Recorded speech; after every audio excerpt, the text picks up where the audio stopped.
Let me begin. I came in last Thursday just for a little bit of time to think through this lesson, because this is a lesson that many students do struggle a bit with setting up. Yep. Page number 11, lesson 7. So I want to give a little bit of a kind of, I don't know, tutorial about how you do this unit before we start, because it's hard if you just are kind of blindly trying to do this. But if you think about this unit almost more like a Chem 20 unit or a Physics 20 unit, where maybe more like a physics kind of thing, where you have a formula sheet with some formulas. The question is really, okay, what stuff do I have? Which variables do I have? And how can I use these to solve this problem? That's a lot of what we're doing in this unit. So today we're going to be doing stuff with geometric series.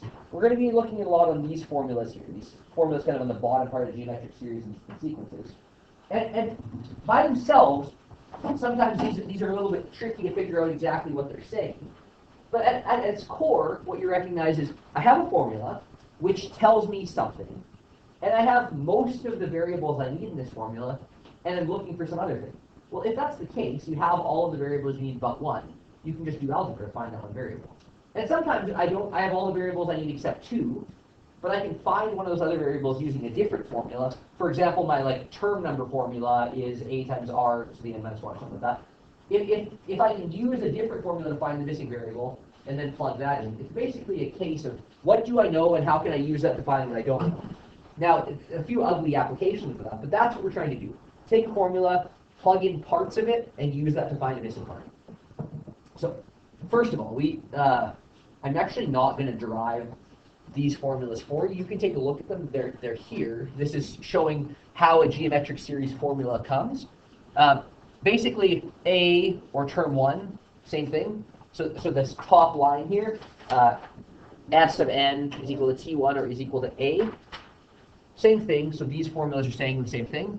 This formula connects A, R, N, and the sum of the terms. If any of these three are known, the fourth can be determined.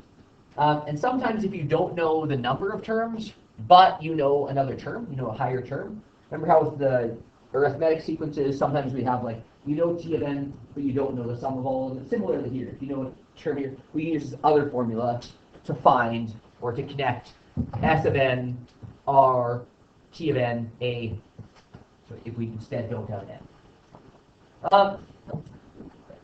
We're asked to show how this formula, S of n, can be developed from this above formula. Right? This is basically saying how do this formula and this formula connect? How could you derive this one from this one? I thought this is somewhat straightforward if we just start out with remembering that this is the term number formula. So if we take this formula here, and we are trying to figure, okay, how could I derive this formula? Well, let's look at them. What do I have that's the same? What do I have that's different? Well, I see that the denominator is the same. I see that they're equal to the same thing.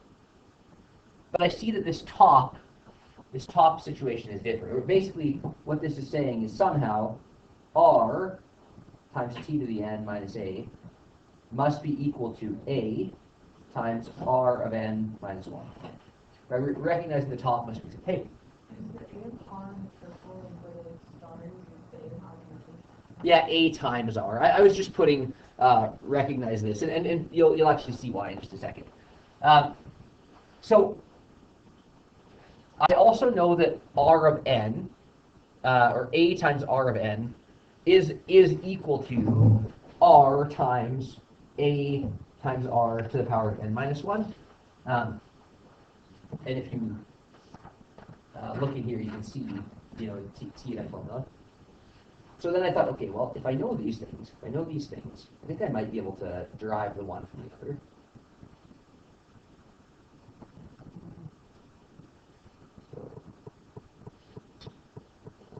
So let's just leave that aside for now. It's kind of a sidetrack of showing that these two are equal.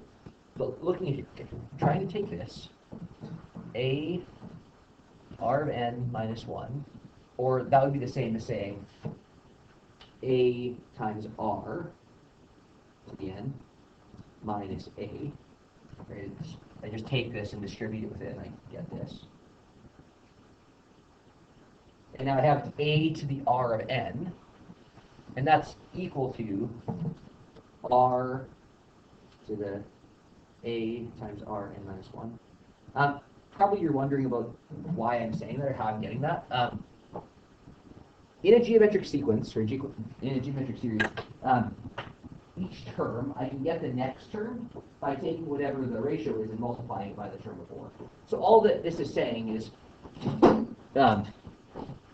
this term is simply one step further than the term before. So if you take r and multiply it by the previous term, you'll get the next term. And I recognize I'm not going to make figure out formulas, so don't worry too much. I'm just trying to show where this comes from. So once we have this situation, r times this,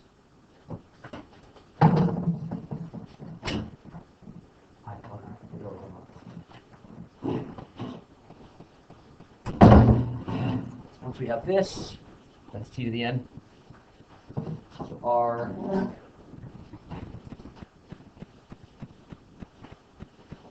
times t of n minus a over r minus 1 equals. I could never do that. It's okay. I'm just showing. Basically, my point is showing that this formula does just come from this by using the other formulas. Now, what you're wondering is, okay, how do we do this? Well, let's try to apply these formulas to find some of these series. So I actually started. I went through and I just listed variables initially, and I thought maybe you can kind of try to, as I'm doing this, do what I'm doing alongside. I'm not asking you to go ahead and do it, but as I'm working, try to just list variables and see if you're able to find the missing thing using these formulas we were given. We're giving these two formulas today, sum of a geometric series. Remember, we've talked about like a geometric sequence where we can find what the next term is. Now we're saying, what if you add them all?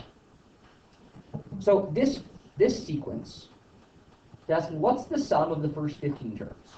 Well, what's the first term here? What's a? Negative 5, nice. And how many terms do we need? What's n? 15, nice. Now r, what's r? How do I find that again? How do I find the ratio it's changing by? Well, I remember if I take the second term divided by the first term, it should be the same as if I take the third term divided by the second term. If it's geometric, that'll be the case. So 10 over negative 5, is that equal to negative 20 over 10? Yeah, in both cases it's negative 2. Okay, so good. The r is negative 2. Okay, so if I have a, I have r, and I have n. And I have this formula, the sum. Sorry, I'm totally talking. Better. The sum is equal to a times r to the n minus 1 over r minus 1. I have a, r, and n. So I just set it.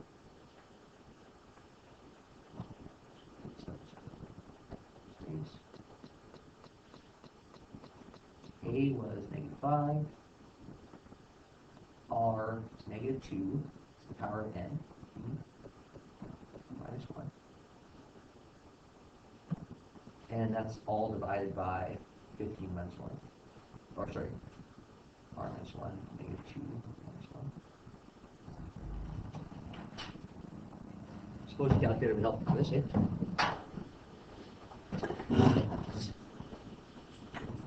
Your teacher is a little slow getting a calculator. It might be a warning that you should maybe get a calculator. Yeah.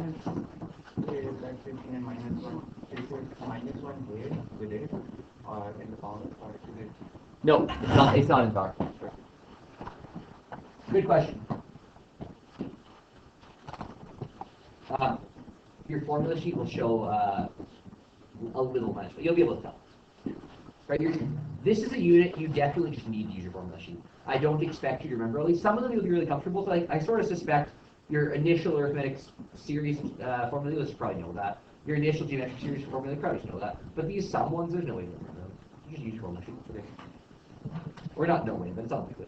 So I go negative 5 times, let's see, bracket negative 2 to the power of 15 all minus 1, bracket, make sure you close your brackets when you use them, all divided by, remember a really common error is forgetting that this is actually all bracketed. It's not divided by -2 and then minus 1, it's divided by this whole base.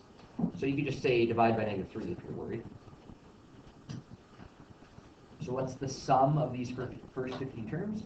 Well, the sum is negative 54,615.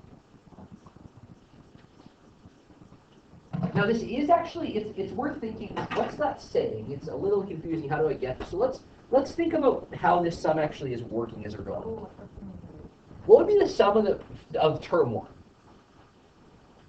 If we just be saying sum of term 1, what would that be? It's negative 5, okay, negative 5 by 2. Okay, what about the sum of the first 2 terms? Well, it would be negative 5 plus positive 10. So the sum of the first 2 terms would be positive 5. Okay, what about the sum of the first 3 terms? Negative 5 plus positive 10 plus negative 20. Right, negative 50. Okay, and if you got to the 4th term, then you have positive 40. So 40 plus negative 20 plus 10 plus negative 5. You have a positive sum, right? So just worth recognizing, when I look at this, I'm like, wait, is the sum actually going to be negative? Well, on the odd terms here, we get a negative sum. On the even terms here, we get a positive sum. We have an odd term, it makes sense that it is actually a negative sum. Yeah, that's a good check. Because it always feels weird, it's like I'm adding a positive and a negative, and wait, I'm getting a big number. So just check, does it seem possible? And yeah. How about this one? How about this one? Determine the sum. So we're still looking for S of n. But now we don't have the number of terms. Instead, we have a terminal. We have T of n. In this case, T of n is negative 8,748.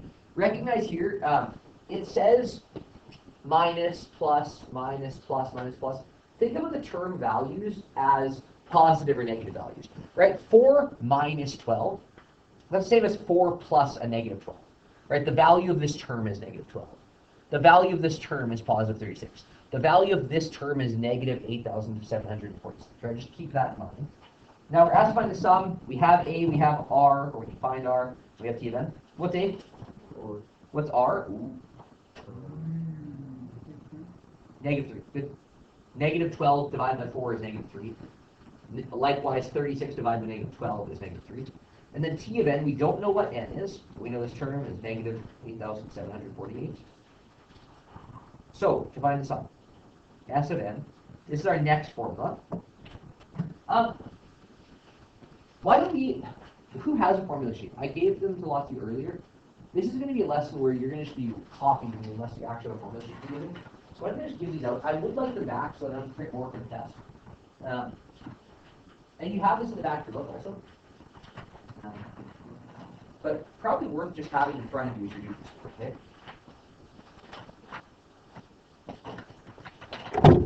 So right now we're going to use this third equation in the geometric sequence and series section. This third formula, S of n, is R times T of n. Oh, shit. You're ahead of the game. Yeah.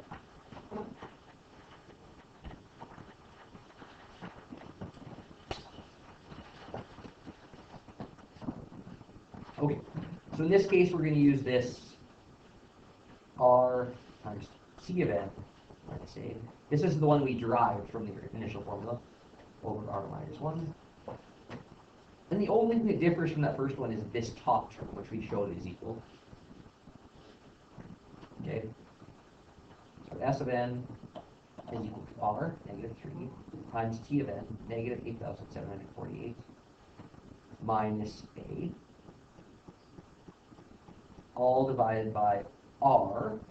Remember, R is our ratio, negative 3 minus 1. Uh-oh. Oh, yeah, no, that's good. And, yeah, to me, I actually find this formula is a little bit easier to see why it sums it up. Because it's like, okay, take your ratio, multiply that by the term you're at, and then just subtract out your initial one. Divide that by one less than the ratio. Feels a little bit more intuitive to me, but maybe that's not the case for you. So let's do this. Negative I guess it's because the exponent's already accounted for, very well. Negative 3 times negative 8748 times 4, all divided by negative 4.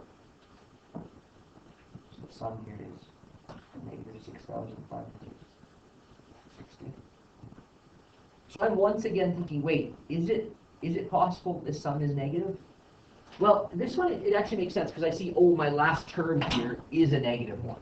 If I ended up with the next term, which is positive, which would be triple this and positive, well, then the sum is probably positive. Actually, it's for sure going to be positive.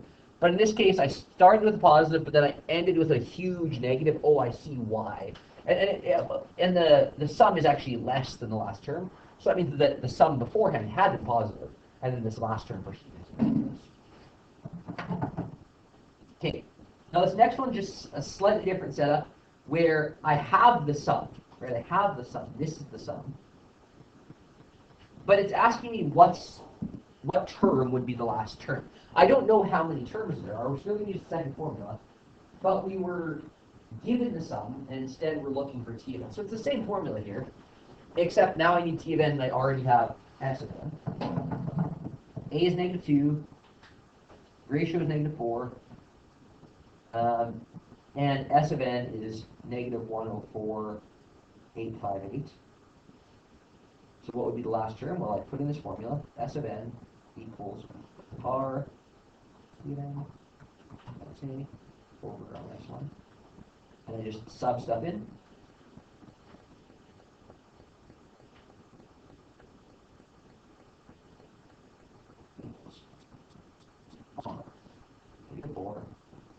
T of n, don't know. That's what I'm looking for. Minus a,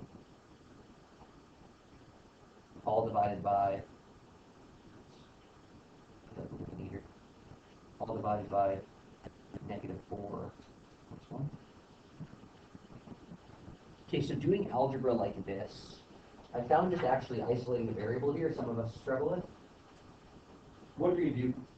How are we going to find first step? -5. Good. Good. So we could call this negative 5.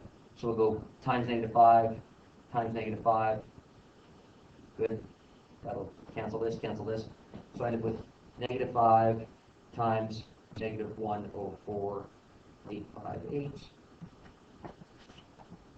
So I rewrite this, 524,290 is equal to negative 4 t of n plus 2 minus negative 2, right? I just rewrote that. So now to find Tn, this is now fairly simple algebra. Minus 2, minus 2. Oh, no, Mr. Voice, that doesn't happen here. 5, 2, 4, 2, 8, 8 equals negative 4 t of n. So to find t of n, divide by negative 4, divide by negative 4.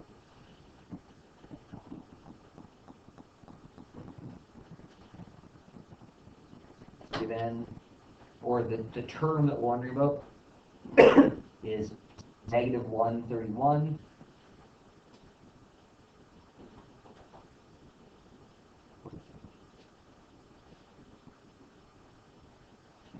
And finding a missing part in this formula is quite a bit easier than in the first formula, because the first formula has an exponential part. But in this case, I think that rearranging is pretty straightforward. Most of us can do that. Hope so, because you passed math 8. Just big numbers is the issue here, right? The big numbers are what sometimes throw us off there, but it's still just multiplying, dividing. Okay. Now, in this case, in this geometric sequence, the fifth term is 1024. Okay, fifth term, 1024. Ratio is 4. Let's find the sum of the first 7 terms of the sequence. I thought, and I wrote this out ahead, so maybe we can think through the order. In a case like this, this is where we can use this sum formula, except we don't have it. So first we need to find it. So we can do that with our first formula from this unit, or from this section of the unit, sorry, where term 5 is equal to just geometric formula geometric ratio formula. So we have term 5. Well, term 5 was 1024. I don't know A, but I do know R. R is 4 to the power 4. So 4 to the power 4 is 256. So 1024 equals 256A divided by 256 divided by 256. By the way, I'll just make a note ahead of time. Some of you may have noticed that 1024 was also an exponent, or a 2 to the power of something number, just like 256 was. You may have just recognized, oh, 4 to the power of 4, that's the same as 2 to the power of 8, that's the same. You could have done this maybe using 2 to the power of numbers. It's fine. This is good too. I think just as simple in this case. We find that A is equal to 4. 1024 divided by 256. Okay, if we've got A, then this is pretty straightforward. I have A is equal to 4. I have R is equal to 4. I have the fifth term, term 5, is equal to 1024. Oh, but I don't think I need that anymore, because now I'm looking for the sum of the first 7 terms. I'm looking for the sum of the first 7 terms. So what's our n going to be? What's our term number going to be? Number 7. So 7. Remember 7. 7 terms. I asked that partially because I know that figuring out the n is like hard reference unit. Wait, which term we're talking about? But at this point, we don't know what it is. We're asking about the 7th term. 7th term. So let's apply this formula. We're looking for S of n. So S of n equals 4 times 4 to the power of 7 minus 1, all divided by R, 4 minus 1.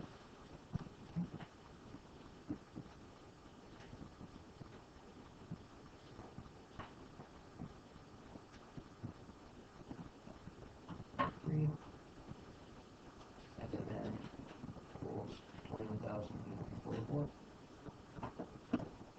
First 7 terms are this. And with one that's this this low of an amount, you couldn't even think, okay, is this true that like 4 plus 16 plus 64 plus 256 plus 1024 plus, on and on, is equal to this? It wouldn't actually be that hard to check. If you're still feeling unconfident, right? You could actually write out 7 terms is pretty easy to write out, but our formula tells us that this is what the sum of the first 7 terms is. Well, we've been cooking. This is really good. Maybe I will let you just have 10 minutes to start working here. For now, work on questions 1 to 7. This is not the whole lesson, and the next question is really difficult. Or I think it's a really difficult one to set up. But so I think maybe getting a bit of time just to set up these formulas is helpful. This is definitely something that we tested, so I think it's a good skill to get back onto. Okay? Good to it.